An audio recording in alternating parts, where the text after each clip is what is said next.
Essaye. Normalement, tu devrais tenir. Il se peut que tu bouges un petit peu, mais c'est pas grave. Coucou, j'espère que tu vas bien, que tu as bien dormi, que tu as bien mangé, que tu as bien travaillé, que tu as passé une bonne journée et que tu t'es bien amusé. Ce matin, je voudrais te parler de quelque chose qui me tient à cœur et je crois qu'il est important de regarder ensemble. Ensemble, un plus tout le monde. Euh, En kinésiologie, il y a une phrase qui revient surtout et qui me fait tout le temps oh, c'est dingue. La phrase, c'est la douleur comme drogue. Je trouve ça dingue parce que je trouve que c'est puissant en fait comme phrase. La douleur comme drogue. Et alors je me suis interrogée sur pourquoi est-ce qu'à un moment donné dans sa vie, on a eu besoin de se droguer. Et alors je me suis dit, mais on prend pas de la drogue comme ça un matin en mode plutôt que de prendre un café, allez tiens je vais me prendre une petite drogue et puis je vais devenir accro et puis bah, je vais être addict. Non, non, non, non, non.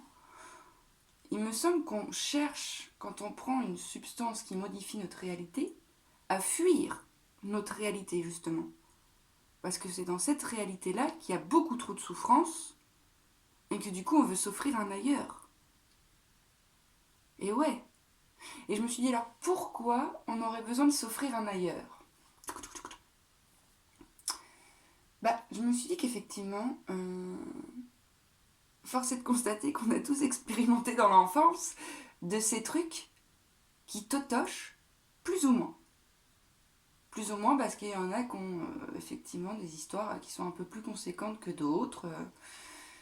Mais n'en demeure pas moins pour les personnes qui ont expérimenté une enfance avec un environnement familial plutôt favorable, tout ça, n'en demeure pas moins que de toute façon l'école se charge très bien de t'uniformiser, de te modéliser et de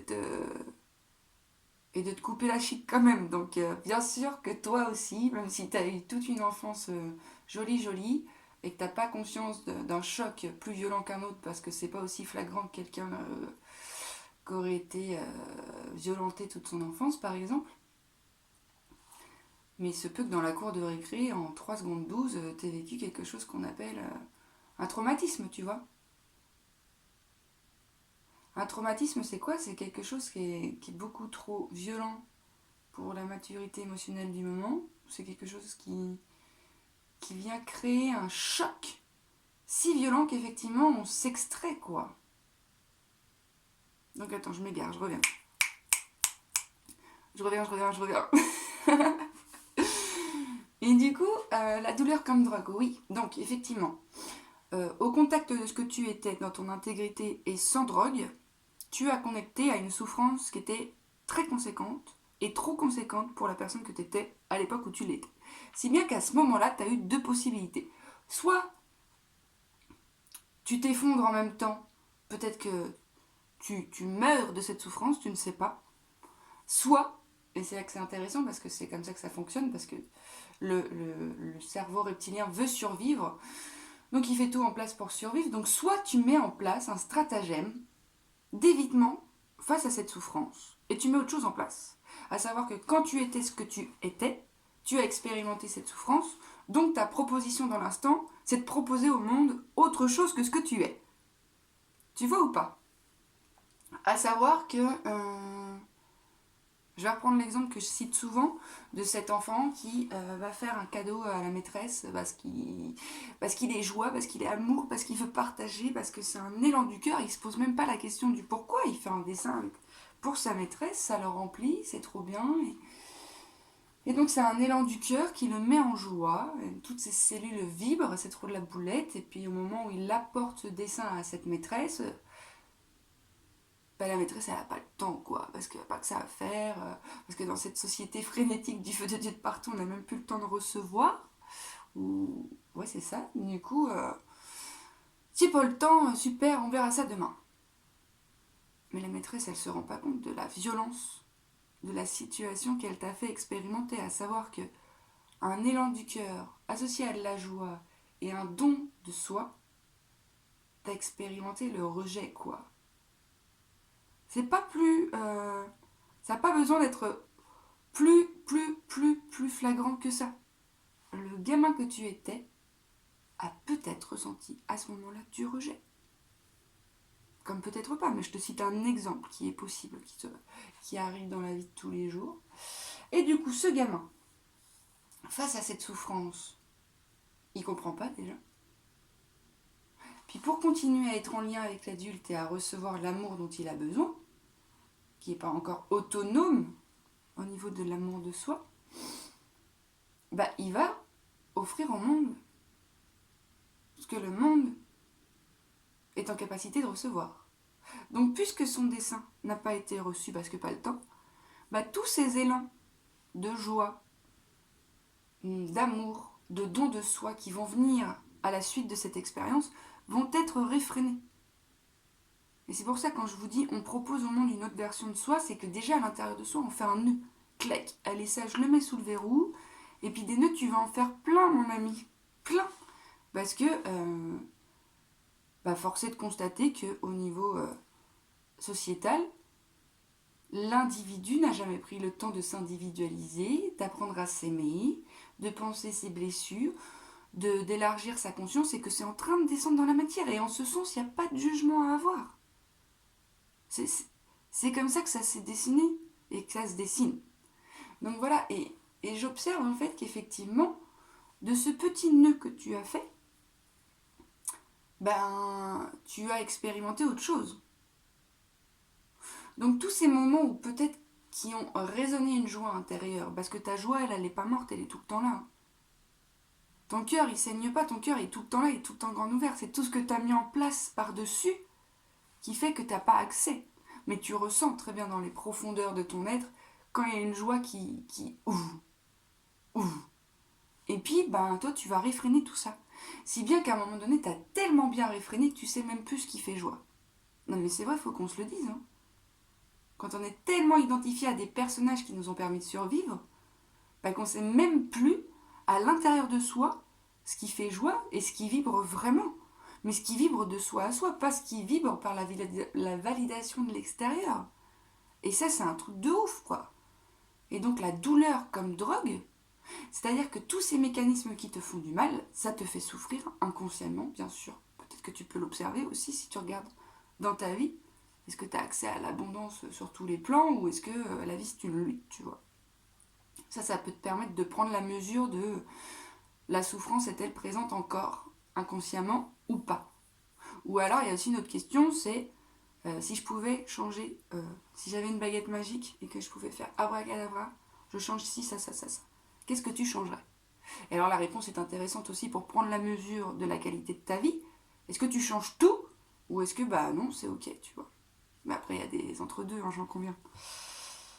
Et donc en fait, dans cette souffrance qui est présente en toi, tu génères de la souffrance et tu vis de la souffrance. Mais ça c'est autre chose, on va pas s'égarer, on va rester là-dessus.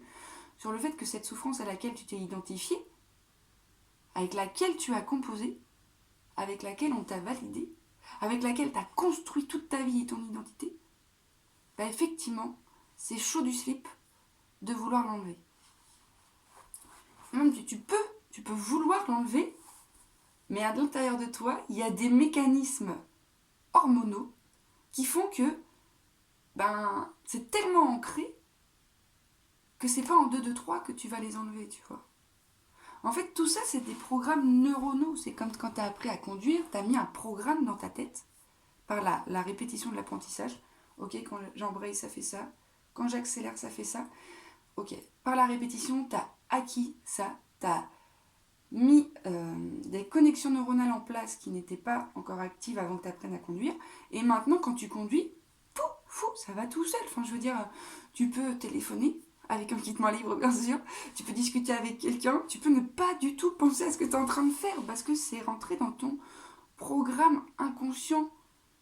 Et la souffrance, c'est pareil. C'est un programme inconscient. Et alors, comment tu vas faire pour changer de programme? Tu vas pas te battre contre celui-ci, mais tu vas en mettre un autre en place. Et à force de répétition, il va devenir dominant, ce programme. Et du coup, vu que ton cerveau est quand même bien chiadé, il veut quand même quelque chose qui optimise le fonctionnement de ton corps. Donc si un programme que tu mets en place qui lui permet de sécréter des hormones, un peu plus de détente que de stress intense, inquiète pas, oui, il va t'aider. Mais il faut que tu lui enseignes par la répétition en fait. Et c'est très intéressant parce qu'en ce moment, je suis en train de suivre un truc qui s'appelle automassage en conscience. Et c'est un truc de ouf parce que moi, le maître mot en ce moment, c'est la douceur. Et en fait, il y avait une session où l'automassage, ça se consistait réellement à se caresser le bras, à ressentir ce que ça faisait. Et moi, j'étais là, mais à quelle heure on nous a appris la douceur? À quelle heure on nous a appris à nous connecter à notre ressenti? C'est un truc de ouf! Et je vois en fait à quel point de mettre en place ces nouveaux programmes, ça demande une rigueur, une volonté d'apprendre à se connaître davantage et de s'aimer. Parce que va pas croire que le programme inconscient que tu as mis qui te tape dessus, il est fin heureux de partir. Bah non, lui c'est pareil. Non. Il va déployer plein de stratagèmes d'évitement, de fuite, de procrastination parce qu'il veut rester en place. Il a juste pas compris que t'allais pas le supprimer. C'est juste que t'allais mettre autre chose à la place. Mais lui, il allait rester, c'est juste qu'il allait pas être nourri.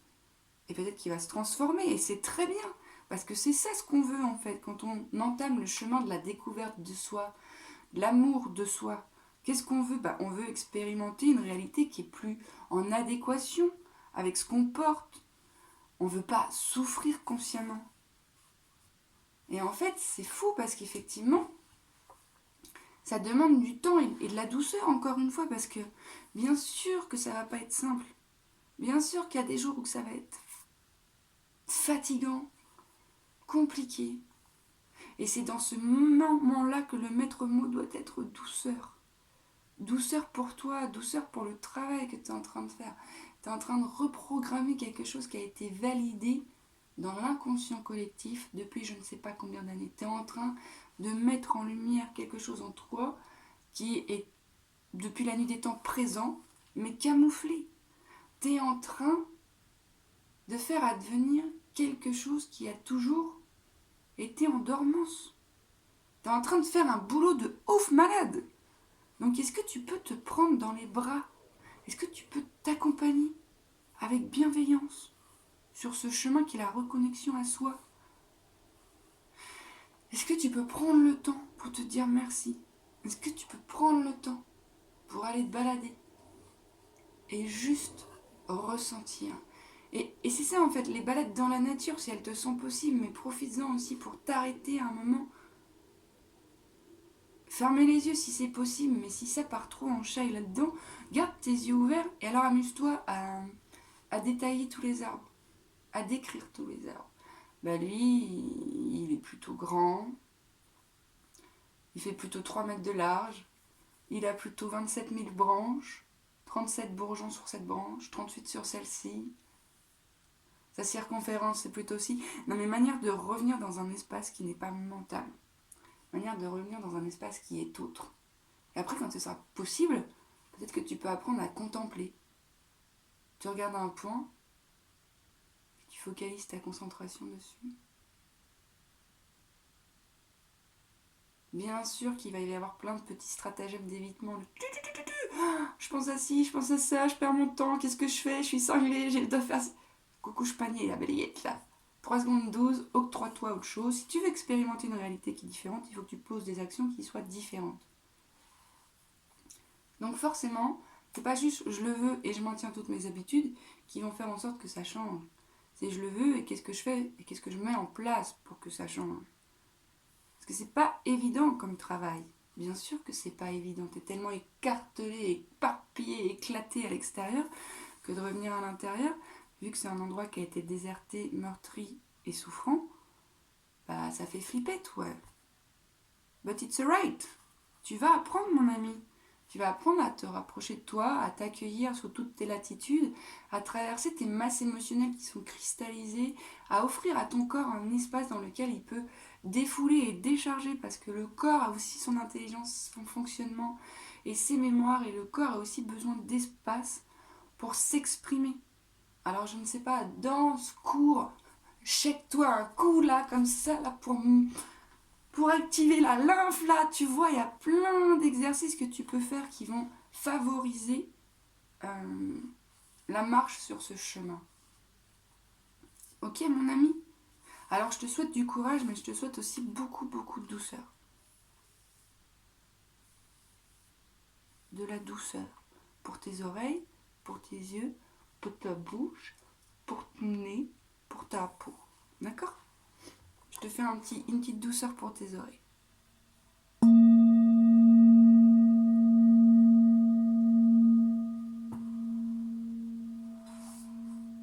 Je te fais une petite douceur pour tes yeux.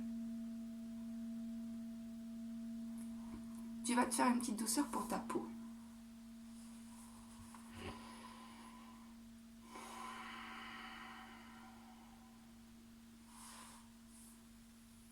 Une petite douceur pour ton nez. Ah oui, tu peux sentir ta peau, ça sent bon. Hein? Et puis une petite douceur pour ta bouche. Ok mon ami? Beaucoup de douceur pour toi. Un gros câlin. Et à bientôt.